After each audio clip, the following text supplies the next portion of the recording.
Bonjour les amis, bienvenue chez LuxGears. Aujourd'hui, je vais vous parler de la nouvelle 911 992.2 qui vient tout juste d'être présentée par Porsche sur leur chaîne YouTube. Je vais vous donner les points principaux, les nouveautés. Alors, on commence par la Carrera de base, et ils ont montré la Cabrio pour l'illustrer. Extérieurement, on la reconnaît sur la face avant parce qu'elle a perdu ses petits clignotants, ses petits anti-brouillards. Maintenant, tout est inclus, tout est englobé dans l'optique du phare qui inclut un éclairage LED Matrix avec plein de millions de pixels et aussi les clignotants, tout est dedans. Donc ça, c'est une chose. À l'arrière, on a aussi le bouclier qui change légèrement avec les feux qui sont aussi à LED et légèrement modifiés. Là, c'est beaucoup plus subtil, on remarque beaucoup moins de choses. Et à l'intérieur, la plus grosse modification vient des instruments en face du conducteur parce que le contour analogique, on va dire physique, mécanique, a disparu. C'est tout du digital, malheureusement. Donc c'est fini ce beau contour avec l'aiguille vraiment matérialisé. Maintenant, c'est du digital. Le bon côté des choses, c'est que maintenant, le tableau de bord est entièrement configurable. Il y a 7 écrans différents. Et c'est pour ça que sur des images espions, on a vu une représentation avec 3 cadrans au lieu de 5. Donc, je suppose qu'il y a différentes façons de faire jouer sur ce display. Une autre chose qui a changé aussi, c'est au niveau du bouton de démarrage. C'est plus une petite fausse clé comme avant. C'est simplement un bouton à pousser. Donc ça, c'est aussi quelque chose qui change. Heureusement, c'est toujours à gauche.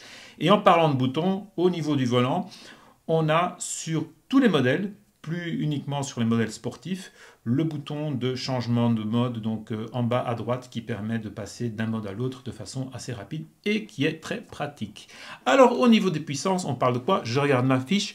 394, donc presque 400 chevaux et 450 Nm. Donc c'est un bon qui est raisonnable et qui est tout à fait appréciable. Mais ce qui nous intéresse dans cette nouvelle 992, c'est la GTS. Pourquoi? Parce que la grosse nouveauté, la grosse bombe, c'est qu'elle est hybride. Ouais, première 911 hybride de route, parce que je vous rappelle qu'il y a déjà eu des versions de course comme ça.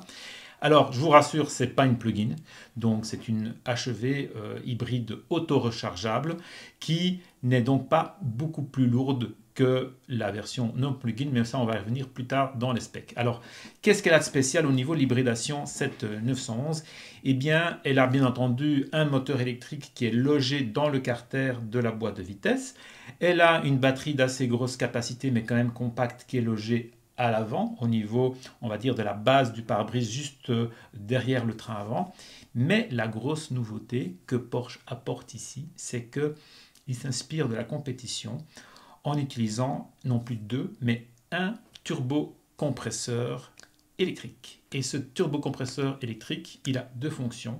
Premièrement, il a la fonction de donner un boost, de mettre le moteur, enfin la turbine, en vitesse beaucoup plus vite, de façon électrique, mais aussi de récupérer l'énergie dans des phases de fonctionnement et pour pouvoir recharger la batterie. Donc ça, c'est assez intéressant. Alors, vous allez me dire, oui, mais ça donne quoi au niveau puissance? Eh bien, on est passé de 480 chevaux sur la GTS précédente à 541. Donc, on a un gain de 81 chevaux. Au niveau du couple, c'est un peu moins. On est passé de 570 à 610, donc 40 Nm en plus. Mais au niveau du poids, on a juste augmenté de 50 kg. Alors elle pèse maintenant 1595 kg. Vous allez me dire, ça commence à être lourd, mais bon, pour une voiture qui fait presque 600 chevaux, 1600 kg, c'est quand même pas mal. Donc il ne faut pas uniquement la juger sur ces chiffres-là. À mon avis, ce qui va être intéressant, c'est la conduite, parce que cette voiture va nous permettre d'avoir des relances et une réactivité moteur instantanée à l'image des atmosphériques. En tout cas, c'est ce que Porsche dit.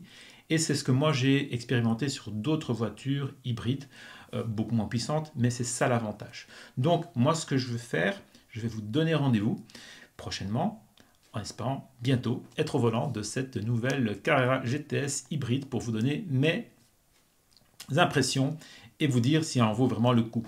Sur ce les amis, je vous dis à bientôt, ciao ciao ciao.